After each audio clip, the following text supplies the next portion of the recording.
But yeah, feel free to top up coffees and whatever. So.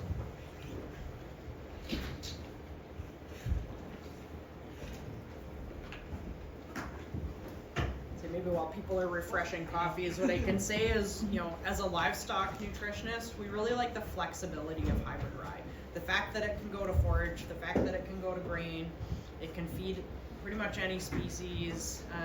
Like we have so much flexibility with it as a product, and with things like Serafino, the dual purpose varieties, like you can plant it and make the decision in the spring whether you want to take it for grain or forage too, right? Like, so we really like it from that perspective, not just as the feed ingredient and just the workload management on farm and everything. All right. All right. So yeah, we'll move into more of the complicated species, both when we're talking about digestion, as well as working them. That's the reason they make good steak. They get frustrating to work with sometimes, but anyways, yeah. So kind of what Laura was alluding to is, you know, rye is an excellent makes an excellent grain source as well as forage. And what I like to think of it as both agronomically and then when it comes to feeding is it's another tool in the toolbox, right? So a hammer is going to be good for some jobs, a screwdriver is going to be good for some jobs. So it really opens up this opportunity, especially for the farmers. And you know, if you look at the advantages here, can be grown locally, consistent quality, low aggregate pressure, and when we're feeding it, we can take advantage of this synergistic relationship with corn.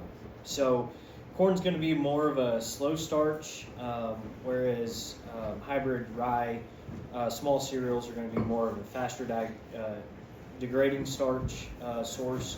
So if we're feeding, you know, urea, for example, we can take advantage of both the digestion curves with feeding both corn and hybrid rye.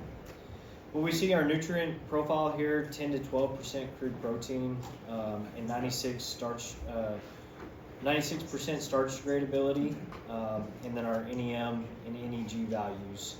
On the next slide, we have a comparison between corn and wheat. And so we'll look at that here in just a minute. But for this, for hybrid rye, for the grain specifically, but even forage, we can use in both beef finishing and backgrounding, and then as well as dairies, both lactation and drying. But again, key cautions here.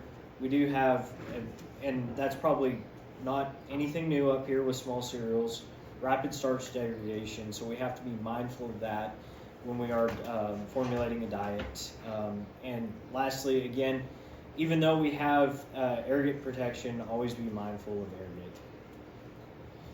So kind of moving into the table, comparing hybrid rye, corn, wheat, and barley, we can see the crude protein difference. Most definitely we see it is a little bit higher than corn here, and then barley as well, but pretty comparable to wheat when we're talking about crude protein. Our crude fiber is, again, as Laura had alluded to earlier, is higher. And then our neutral detergent fiber here, you can see, as well as our acid detergent fiber.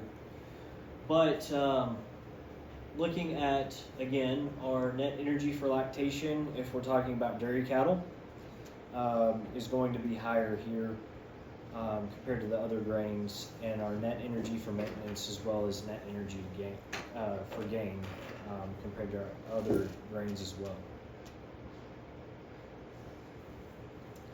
So when it comes to feeding recommendations for finishing diets, we recommend 20 to 33% of the diet, really 30%. And what Warren Rishi at South Dakota State saw, we didn't see any, when we did this, we didn't see any impact to average daily gain, carcass quality, or liver abscesses. So this was replacing corn. which is good news that we saw no impact at all, especially on the liver abscess side. But one thing in the study noted, when we increased above that threshold, so that 30% threshold, is that we saw a decrease in dry matter intake. As of right now, we're not sure specifically why that is.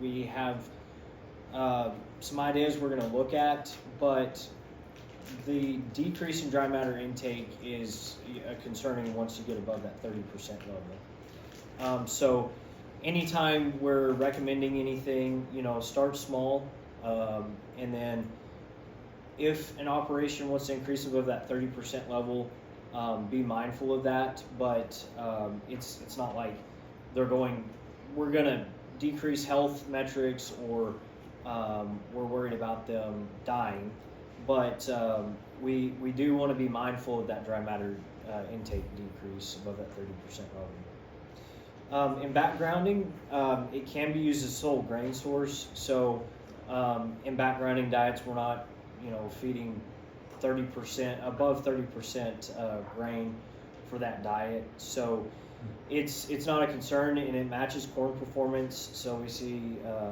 0.89 to 0.99 kilogram per day average daily gain. And then on processing, typically what we do is coarse roll or hammer mill with a 1/4 inch screen, and we want to avoid fine grinding to prevent acidosis. So again, we don't want to turn it into flour, much like we would with wheat or barley. It's the same thing here. And then the other suggestion is tempering, which y'all are familiar with up here. The South Dakota data, is that compared to dry rolled corn? Yes, that would be. Yeah. And I'm not familiar. Do y'all flake corn up here, or is it mostly dry rolled? There's a handful of yards that have flavors going, yeah. Okay. More of the newer systems coming in are starting to utilize it. Okay. Okay. But they're still kind of dry rolled. Right.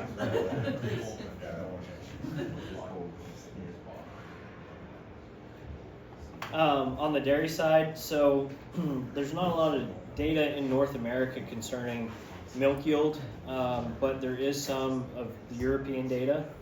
So they replaced 25 to 40% of the diet with KWS rye in the concentrates, so that's 29.2% of the TMR. They were able to maintain milk yield at 34.7 to 39.6 kilograms per day. And they did see a slight, and I think this was just numerically, it wasn't statistically significant in that study. It improves milk fat by 0.2 to 0.4%. So that was maintaining a 4 to 4.2% milk fat level. And this was compared to maize specifically in these diets. And Benninghoff, a little bit different study, noticed a slight beta-casein and CLA increase within the milk, so possibly can improve cheese making abilities, so is one thing he noted. Nutritional considerations similar to barley and wheat, and high starch degradability, and which again is going to require proper diet formulation.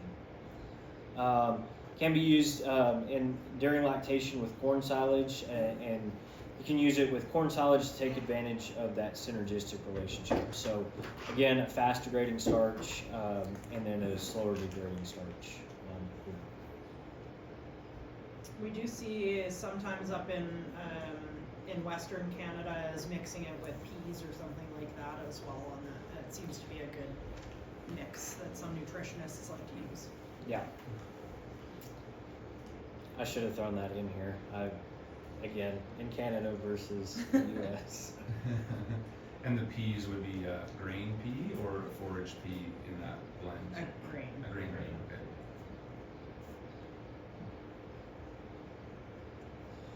So some final considerations on the grain part. Again, coarse roll, and so we're the main thing here is just not turning it into powder. If you can figure out how to steam flake it, that works too. But the main thing is just to avoid getting it to powder because we're wanting to prevent the acidosis here. But again, that's going to be the same thing with wheat or barley. Is it like wheat is obviously worse than barley? Is it somewhere in the middle, worse than wheat? It's more similar to barley. Okay. So it's going to be less risky than wheat is, and again, if you're familiar with that, then that's the main thing to keep in mind. And so again, we're going to use low aggregate genetics. So it's going to be a safer product. We feel that it will be a safer product than some of the non-aggregate varieties out there. But always test your batches. Just make sure we don't have it in there.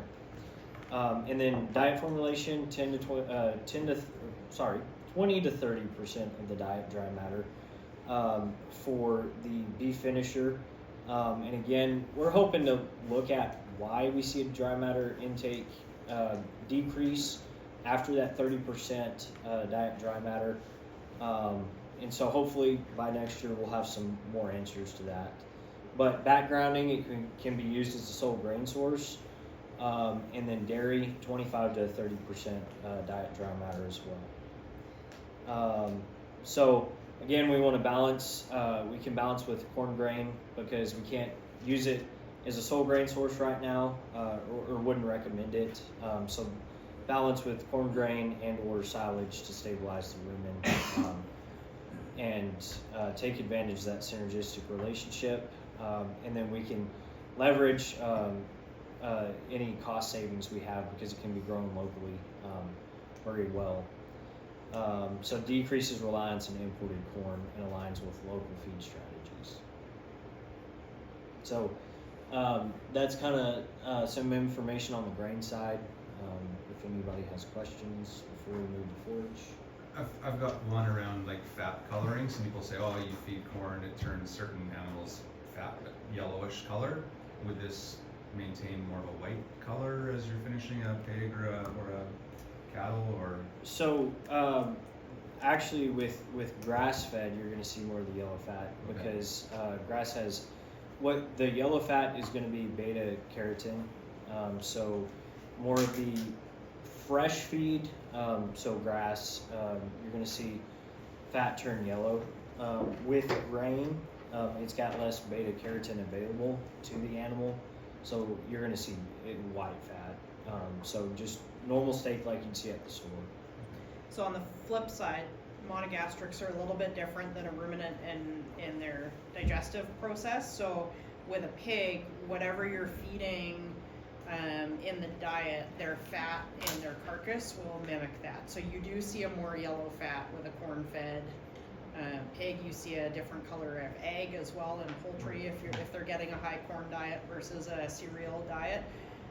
So it is actually easier to manipulate the fat content, and that goes back to that iodine value that I was talking about on the pig side and the better meat quality. It is related to the fat, and you can change that in the last 6 weeks of a pig's life.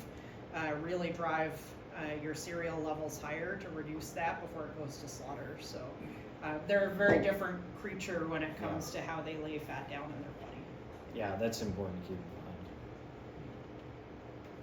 How much was the impact of the 30% plus diet on the trial? So going above the 30% is what you're asking. I can't remember on that. Do you remember reading that at all? What the actual impact was? Off the top of my head, no. I know that it started it was incremental. So the higher you went, the worse it got. So it was just that 30% was sort of the plateau of to where they started to see that change statistically.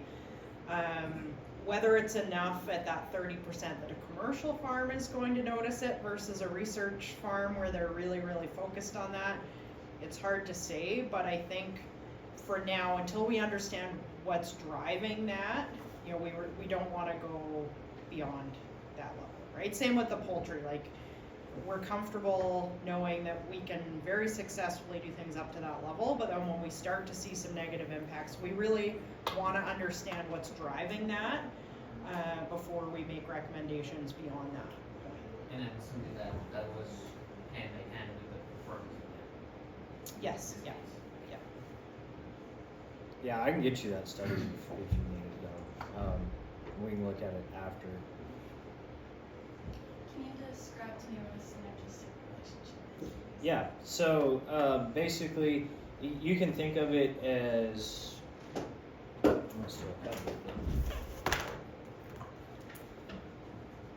You can think of it as if you feed. So, as we go up like a chart, we're gonna have performance, right? And we see if we feed, basically what a synergistic relationship is we would see an increase in performance. So we see an increase in performance versus just feeding one grain, basically. is So what we're talking yeah, about. the two products work together to give you a steeper curve benefit. Yeah. Complement each other. Yeah, you see it several times in several different things. If we increase like urea in a diet, well, not increase, but if we feed it, we might see a synergistic relationship if we're feeding like a slower degrading protein. So. Just a question here. You showed us at the beginning the crude protein level was around 12, Mm-hmm. and you showed 9.1. I was wondering if So- anyone would catch that. So what we are working on right now, both of those tables are based on the research projects that have been done in those species. And so the data pool was different for the sample grains that went into those tables. But what I'm doing across Canada right now, and some of you will be aware of this, is I'm working to collect grain and forage samples across all of Canada. And I'm building a database so we can have a really good data set of what we see in Canada with a standard deviation across our varieties. So, and I'm going to keep doing that year over year. So we're just going to keep building that data set and get a really good confidence in that. That one, the cattle one, I believe was, yeah, it is Canadian samples, but just within a very short period of time on the cattle side, whereas the swine one was, I think, 2016 to last year, and a much larger sample size. But what we are going to do is the two tables that are on the tech sheet, so the cattle tech sheet and the, I guess the cattle one isn't done yet. There'll be a cattle one that has a grain that I'm working on. But that table and the pig table, we will update that going forward with the Canadian values and not just, like, we want to make it local and more relevant to what we have. We're just working on it. So. Was the swine study done in Ontario and the cattle study done in Western Canada? They've been done all over the place, but yeah, so most of the swine studies in North America were done at the University of Illinois, the University of Laval in Quebec. We've had a couple of projects done in Alberta and Saskatchewan. And then the commercial feeding pig projects, they were actually done on Western Canadian farms. So on the cattle side, most of the research is either out of the University of Saskatchewan or South Dakota State. I also think the swine data is maybe reported on an aspect basis in the table, and Yeah, it could be, yeah. it's a 9.7 on an 89 dry matter versus this is, I think, on a dry matter basis, so I would put it closer to 11 versus 12 and a half. That would make more sense. Not quite as big of a difference there. Yeah, no, good catch. Yeah, we are trying to build a much more consistent data set. Like when I came in last year, I tried to get data available to people as fast as possible, but there was very small data sets to be able to do that from as well. And so, we've been working with Schooler and other groups and farms across all of the country to collect samples. Like on our drive here, I had a phone call from a guy in Ontario, and he's like, "I'm trying to figure out these sample bags you left me, right? Like they harvested yesterday, and they're trying to get the samples to the lab." And as part of that, we're actually building an ergot testing database as well. So all the samples are getting nutrient tested, but they're also going to be ergot tested. So we will have that going forward that we'll be able to work with all our retail partners on. So.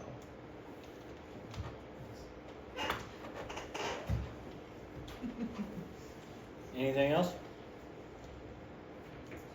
Good.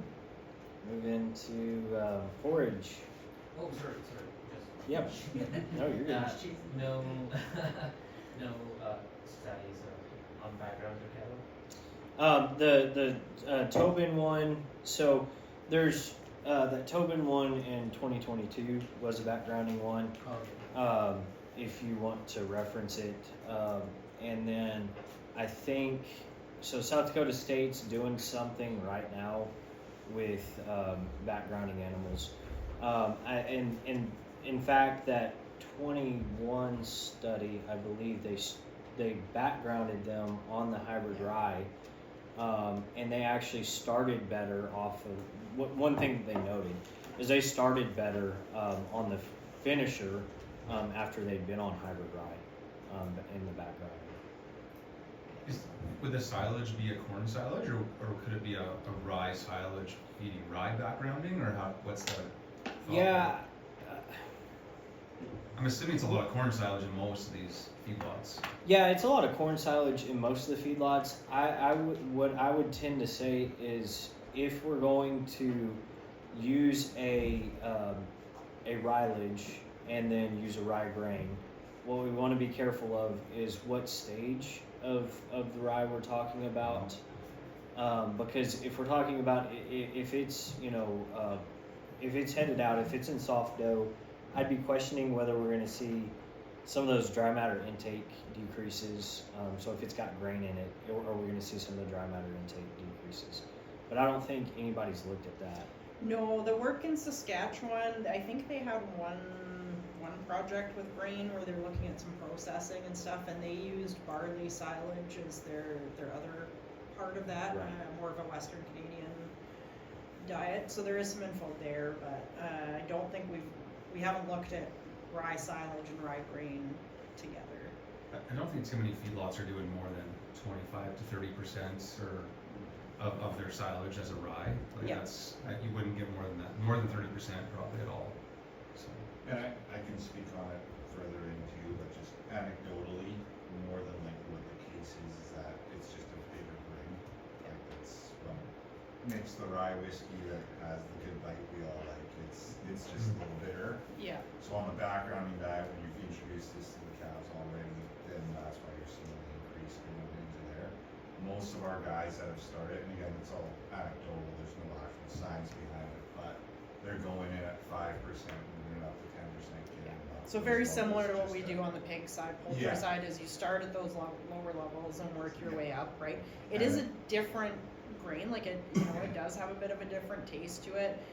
Palatability has always been, like, even when we talk with the guys in Saskatchewan, like there's some palatability challenges there. Yeah. The problem is we don't know exactly what is causing the palatability. Is it a chemical? Is it like a texture? Is it like, what is it? And so we are working on some projects to try and answer some of those questions. But yeah, I think like anything, if you all of a sudden do a massive change to any livestock diet, they're gonna look at it and say, right? Like, we all know cows like sweet. That's Yeah. why they'll chase corn, and even at my own farm when we fed rye, we noticed that too, that you go up too high and it's just, Yeah. they're gonna rather go out and just Yeah. pick And- up the grass that they can. And on the grain side, like with it being really rapidly digestible, it could be causing some of that acidosis, right? So if they eat too much of it, it could be a palatability thing, but it could also be that their body is just saying, like, we can't take more of this because it's causing their rumen to go into that acidosis. So there's multiple factors that could be at play that we're trying to figure out. Yeah, Zach and I had a good meeting. We pulled all the cattle researchers that have done work on rye together at a conference a few weeks back, and we like just sat down and had some brainstorming sessions to say, okay, how do we answer these questions, right? So we'll get there, but start low, work your way up is a good way to start with any new feed ingredient on a farm, right? You don't want a producer to have a bad experience with something, so. Yep. Anything else? You're just fine. I'm here to answer. We're here for the questions. days. We're good. So we'll move into forage for livestock feed, and really we'll go into the majority of it will be cattle again, but it can be grazed in fall or spring or harvested as silage. We don't have data. I've got someone in Nevada who's curious about grazing it, so I'm hoping he'll plant it this fall and provide, kind of what he saw, animal units per acre down there, and then some testimonials. So hopefully we'll have some more on the grazing side in the future. But right now, it's going to be more kind of what we see with wheat pasture or some other small grains.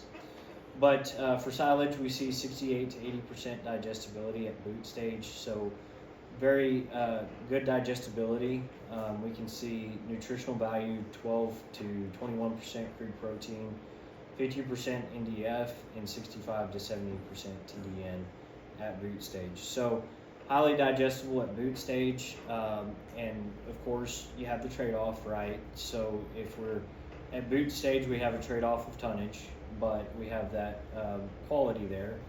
And then as we move into soft dough, we see an increase in our tonnage, but a decrease in digestibility and more of our quality areas. But in general, we're greater than triticale. So I don't know how big triticale is up here. It depends on the region. So. Yeah, little Yeah. pockets we're trying to grow it, but. A few guys have been trying to beat the market and kind of go against rye. Right. Start doing some triticale, but there's not a huge market for it Okay.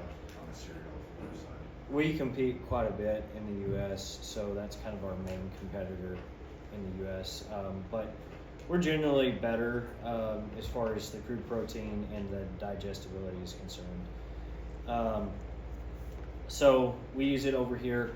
Over in Europe, a lot of the time, that's the reason we do see a massive tonnage per hectare or acre in North America, is because over there they really use that as biomass for creating biogas over there. And so that's why we see a massive amount of tillers, and it's just such a dense crop. And over here it makes good for rye silage for both dairy and beef, and it supports double cropping. In the next couple of slides, kind of go into what we see is it's a lot earlier than a lot of these other crops. So we can extend the forage season in short growing regions, and it's cost effective versus your alfalfa, barley, or corn silage. Maybe more so here, your alfalfa and your corn silage.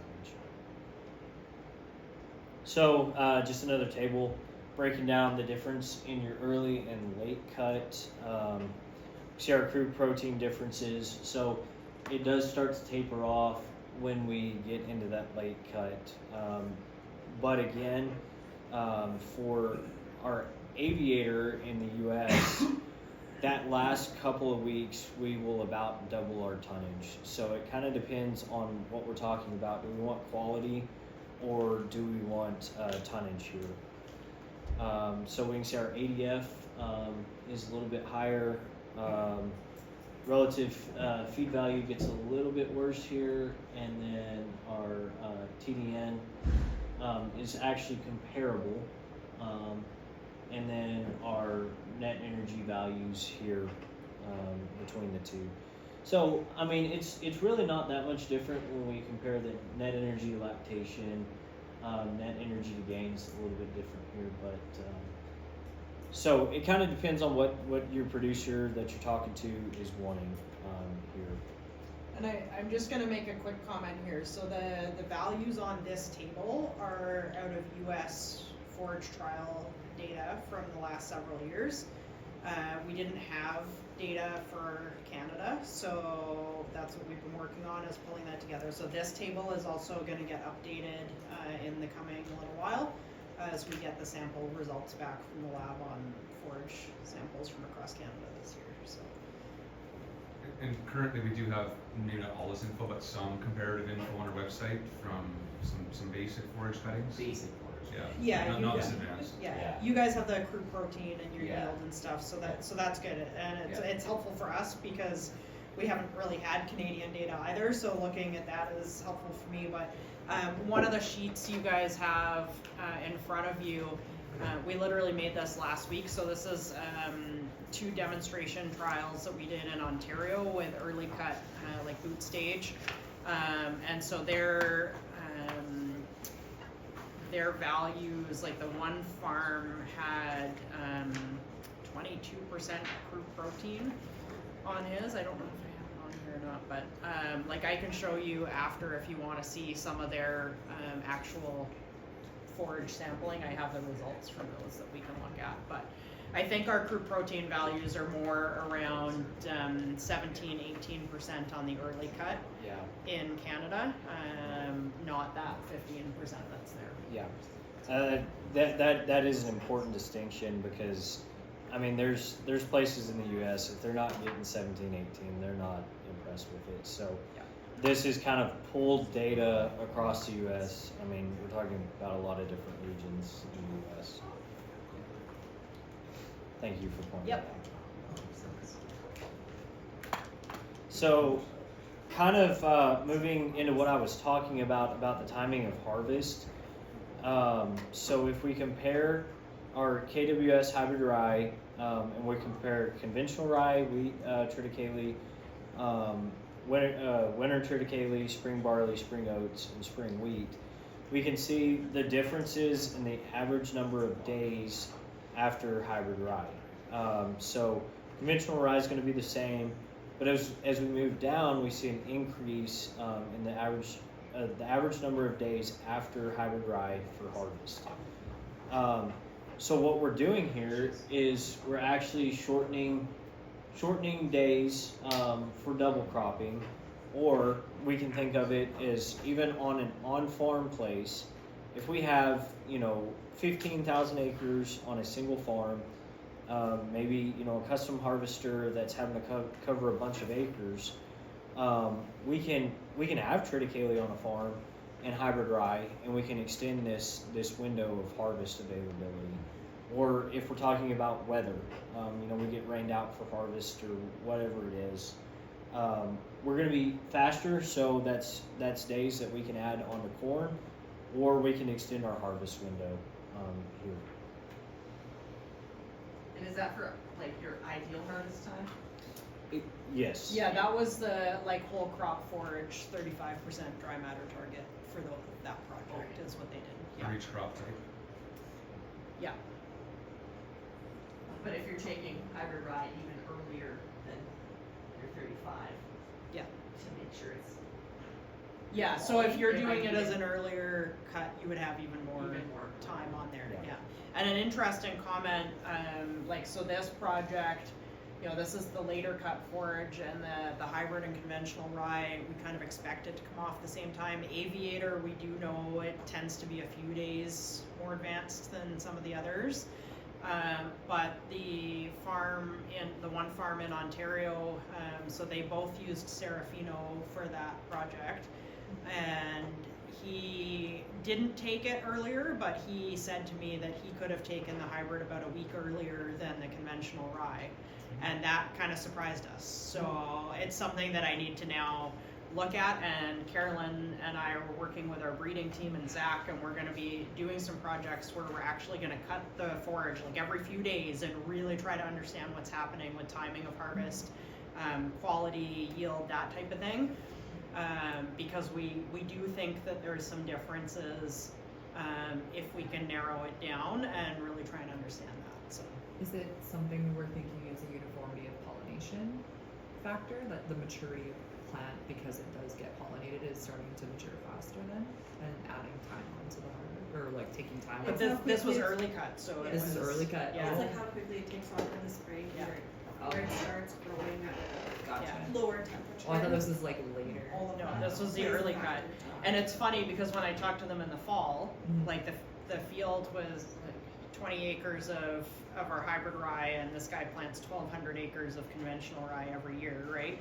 So it's a small part, but in the same field in the fall, he was like, the hybrid doesn't look good compared to the conventional, right? But in the spring, once it started going, his mindset totally changed, and he was like, okay, this looks way better than the conventional does, right?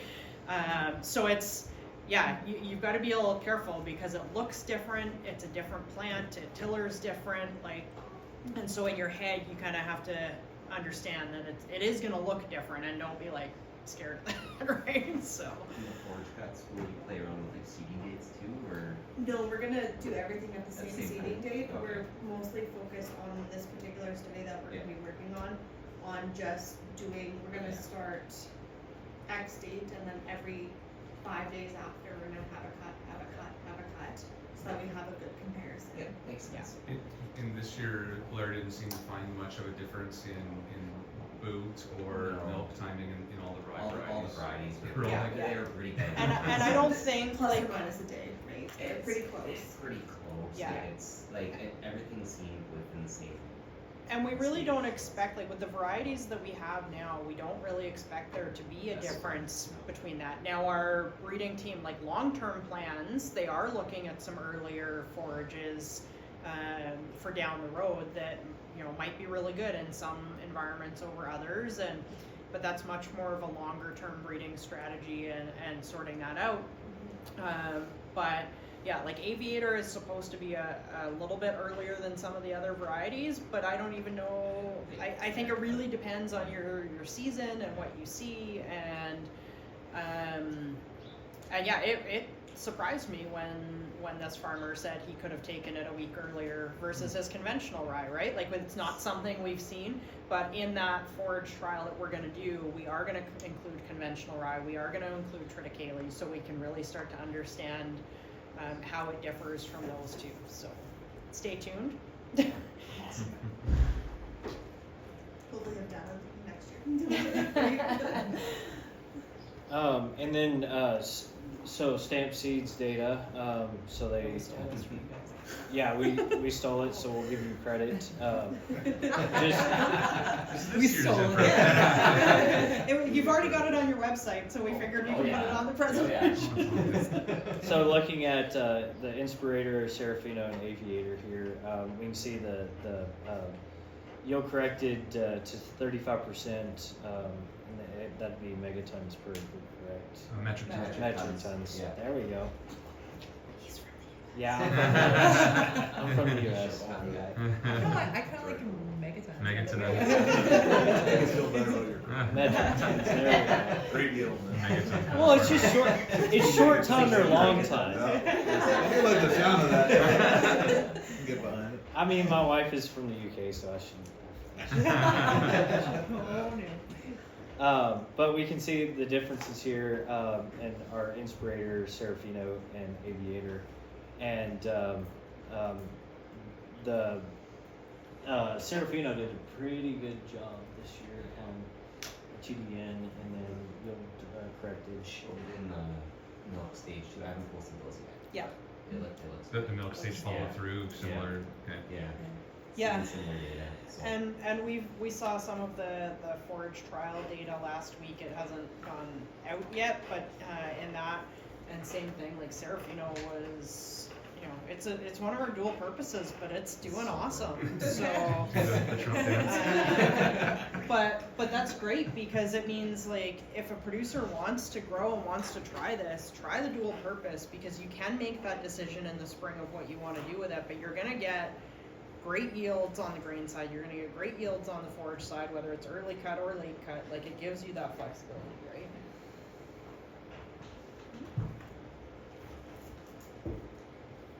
did you want to add anything to that? And that's not replicated or anything, No. so take it for a farmer side by side on that Yeah. chart, so. Yeah. We're the furthest thing from scientists. So kind of some studies behind looking at the silage performance. So soft dough stage, we can get 1.3 to 1.58 kilograms per day on average daily gain. Maintain feed conversion rate when blended with corn silage. So this is going to be some of the European data, and dig through it a little bit and see what you think about it. But the main points were it was able to maintain what we wanted it to maintain over there. And advantages here: best to blend to maintain performance. Again, the reason I'm saying that, and I'm cautious in saying sole, is because of what we talked about earlier. I just don't want to recommend feeding it and then see a decrease in performance, and we're like, all of a sudden, why? Well, you told us to feed it, and why are we? So, just keep that in mind. That as of right now, we don't know why we're seeing a decrease in dry matter intake. So that's why we're a little bit conservative in what we say here. Boot stage silage, sorry. The European data, again, parts of the U.S. and what y'all are saying here is if we're not achieving that 17, 18, even 21% crude protein, we're not going to touch it, right? So this is European data, but it is highly digestible, so 65 to 70% TDN again. But they were able to maintain in dairy cattle our milk yield in early lactation.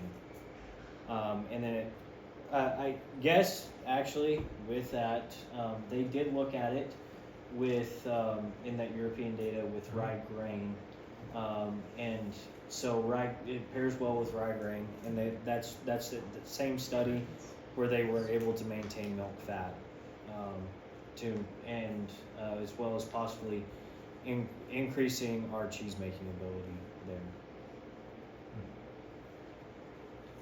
Yeah, we just gotta try that here. See what happens. Yeah. Again, I think in the future we'll have a lot more studies that answer a lot of questions for North America.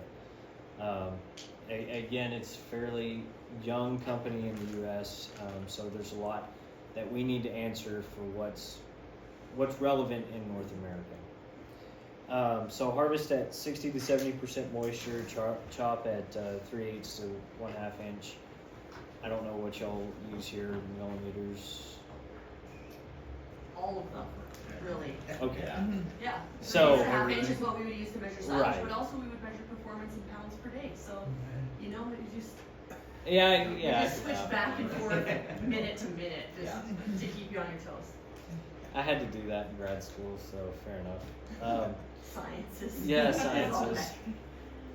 Boot stage for dairy is probably what's going to be more common, and soft dough for feeding, backgrounding, or finishing for beef, and then growing out heifers as well. Again, just going to say it, blend with corn or corn silage to take advantage of the synergistic relationship. So it suits beef at, we'll say that 20 to, really I should say 30% dry matter of the TMR here, and dairy 25 to 30% dry matter TMR while maintaining performance. Hybrid rye forage supports grazing, silage with early harvest compared to triticale wheat, barley, and oats. And you know, we're always here to be partnered with to help plan or feed testing and tailor our hybrid rye solutions, see how we can fit it within a ration. So with that, finishing up and kind of what Laura was talking about earlier, feeding hybrid rye to other species. As you can see in the picture, there's some potential for swine. maybe some pasture-raised pigs might like some rye forage. So data is going to be limited on all of these, but in the future, if the potential arises to be able to collect data, hopefully we'll be able to present that to you. Small ruminants, sheep and goats could graze hybrid rye, probably be fed hybrid rye as well. I'd imagine they're going to be similar to cattle, even on the grain side of things. The grain side of things, I'm kind of curious about if on the processing would be my only question, because what I've noticed in studying ruminants is sheep and goats, they grind a little bit more than cattle do. So I'd be questioning whether whether we can feed whole rye or not on the grain portion. Horses, hybrid rye can work as a forage early on. I'd caution feeding it with grain in there. So what does that mean for, in Canada? It grows easy here, and it's opening a niche market for diverse herds. So whether we're talking about the natural raised pigs or small ruminants and horses, it's there. But the information is thin. Again, start small and check with a vet or nutritionist and watch how they take to it. So with that, thank y'all for the attention. No one fell asleep, so y'all passed. Yeah, we're happy to help answer any questions. Hand the test out, Yeah, yeah. There's a test at the end of this. One question, maybe Cody will talk about it a little bit, but the reason someone would switch are for some of these benefits, but assuming a lower cost of feed use per animal per day. That's the big idea, right? But yeah. Maybe you'll talk to that a little bit as well. Yeah, like it fits very well right now, especially on the grain side and the forage side. Like people that are growing their own feed on farm, they're getting the benefit of the crop, the higher yield, the lower inputs, and then able to feed that back. It is a little more challenging at this point for like a large feed mill to bring it in, right? They need a consistent supply, they need a good price, and we do see opportunities. It is happening, but for those feed mills, they also need the confidence to be able to feed it to all species.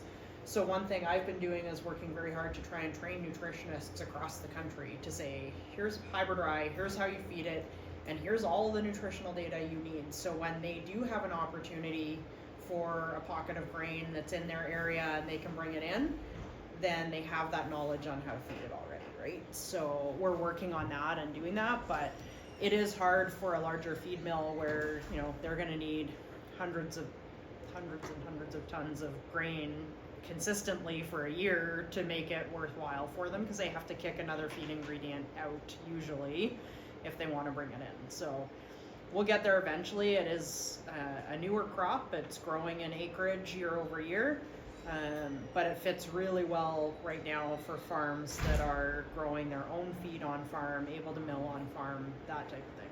So. Yeah, I guess we didn't talk much about sheep and goats, but quite a bit of sheep feed. And that's usually heavy on the barley. Yeah, and like we haven't done any research projects or anything along those lines yet. Possibly down the road. We really want to get a solid understanding of cattle, poultry, like the major species first. I do know of a couple of sheep farms that are using it to some extent, and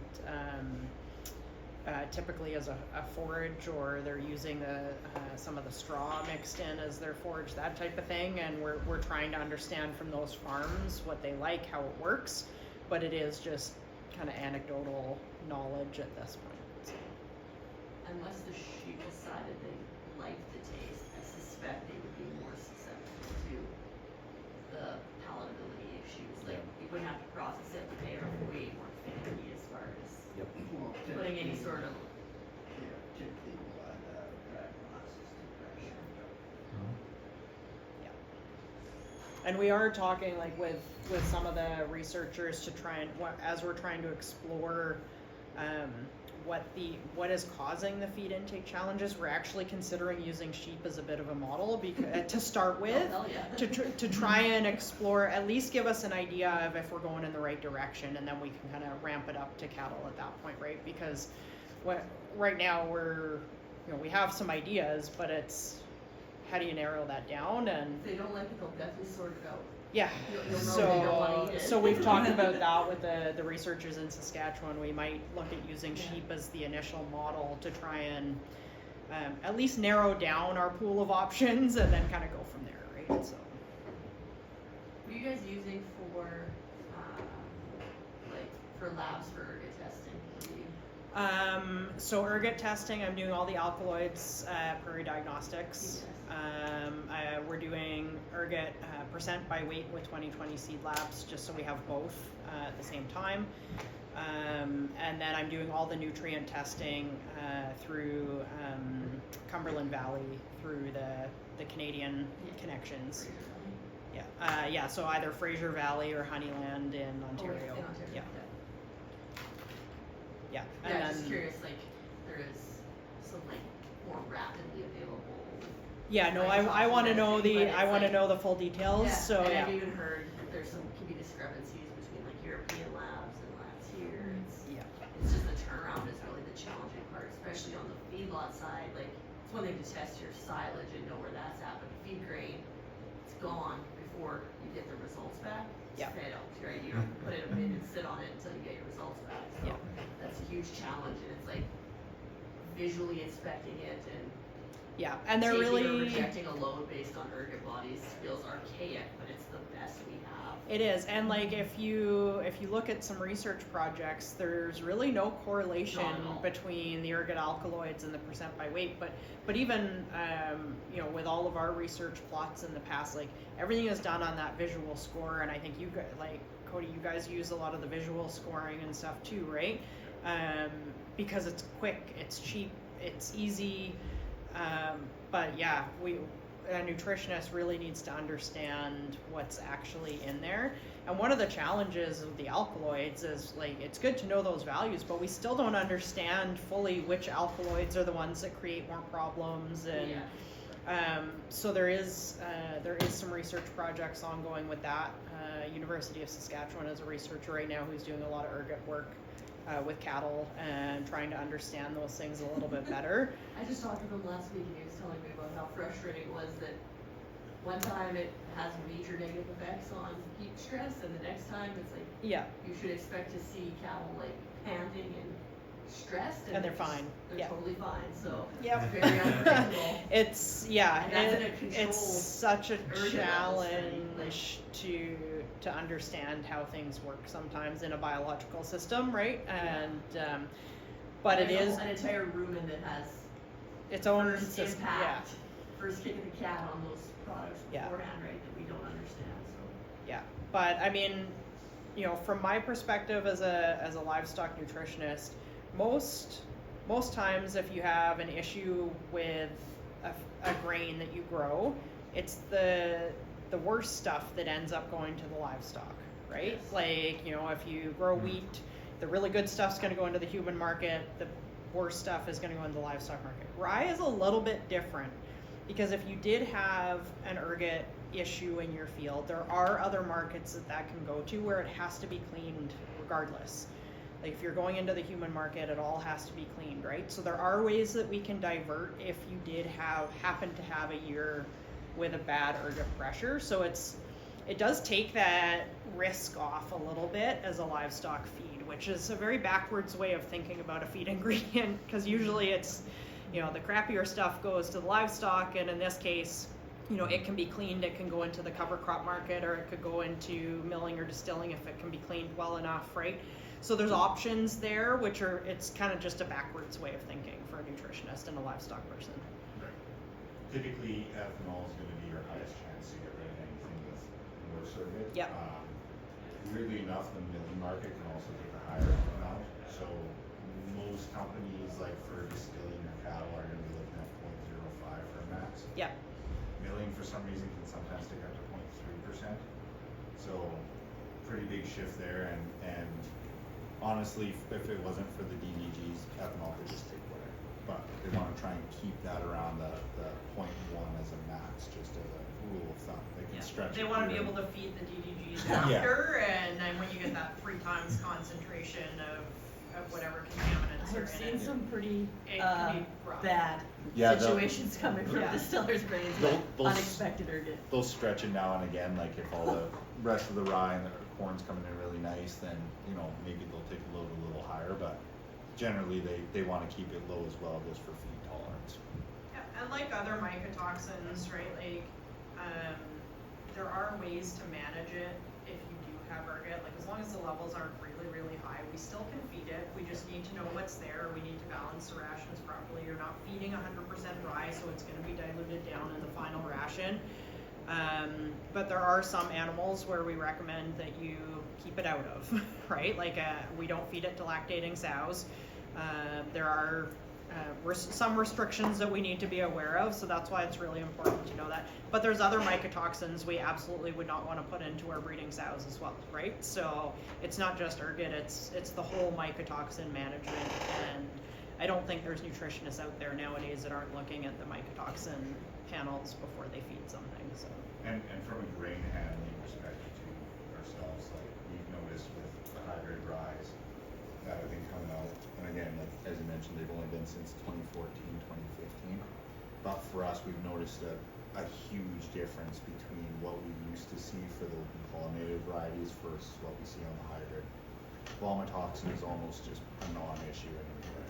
Even in those really wet years we were getting 2016, 2018, the vomitoxin wasn't showing up, it wasn't an issue, so it was free to go. It's just something that's definitely been working back with the better varieties we have available. Yep. And with, you know, the original varieties that KWS brought over, some of those did not have that pollen plus trait in now, and like that we have now. So as we get more and more of those varieties, then we continue to see that decrease. But it's, yeah, I know you guys track a lot of that data. We're going to be tracking a lot of that data and really start to build a database for Canada and what we're seeing, so we can understand that better and provide confidence, right? But with anything new, you need to be able to provide confidence to anyone who wants to try it, right? So that's what we're working on. I don't know. We like to apply copper to grain to reduce ergot risk. I don't know if you guys have any experience on that. I'm gonna pass that over to the crop people. So with copper, what you're wanting to see, especially in rye, is in the years before. So you're not gonna see the biggest impact if you apply copper directly to your rye in terms of reducing ergot. It's more keeping it in your rotation that overall will decrease ergot in your fields. And that's kind of where copper plays a role. I have heard from some of the chemical buddy friends that they'll top dress with copper, and allegedly, according to them, that's anecdotal, that's of course, but they say that it reduces the flowering period, which would reduce the amount of ergot that you would have. So it would sort of act similar to the Pollen Plus program, where it just condenses that timing period, reduces the amount of time for environmental aspects to get into there and increase your ergot levels. But definitely talk to somebody with chemical, What not else just, is like that? yeah, not just me, so.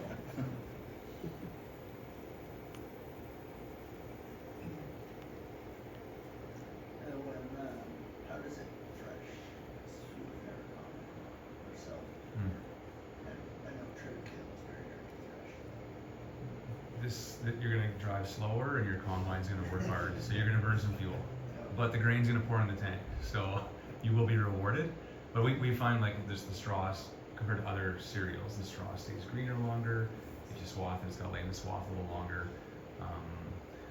The seeds are held fairly loose in the head, but it's just, so if you're using the stripper header, then that's probably not gonna be a horrible experience, I don't think, so. Like, so maybe it won't be that much different, it's the straw, like the straw is the, so if you're taking that head off, then. Similar to the forages as well, we've noticed that whenever we silage rye, it's gonna get a lot shinier a lot quicker, you're gonna knock the rust off quicker, and that stuff, so. Yeah, any other comments, Carolyn, or No, that's exactly covered what it? it is. You're, Okay. you're taking it pretty slow. You are waiting for that straw to dry out because it is. But if they've got stripper headers, that should not have the straw impact, and the Yeah. seeds are held fairly loose in that head. So, because I've had people say, "Oh, can I let it stand? And how long can I let it stand in the field?" I'm like, "Well, I've seen fields where they did that, and a windstorm comes around and it knocks the heads together, and then you see seeds on the ground." So, Yeah, it's just yeah. So you might have an okay experience with stripper header. So, Yeah. yeah.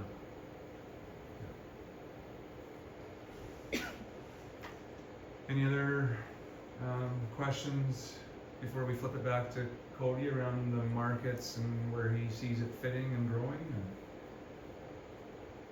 We're not going anywhere. I No, don't and then have we're gonna have lunch questions together or after, yeah. whatever. Mhm. Yeah. We got some tables outside. Once you read it, comes with the food, and we got tables outside, or we can eat up here. But we got outside's gonna be pretty nice today. So, did you have a presentation, or are you just gonna shoot from the hip? Yeah, Okay. As I mentioned. I like that too.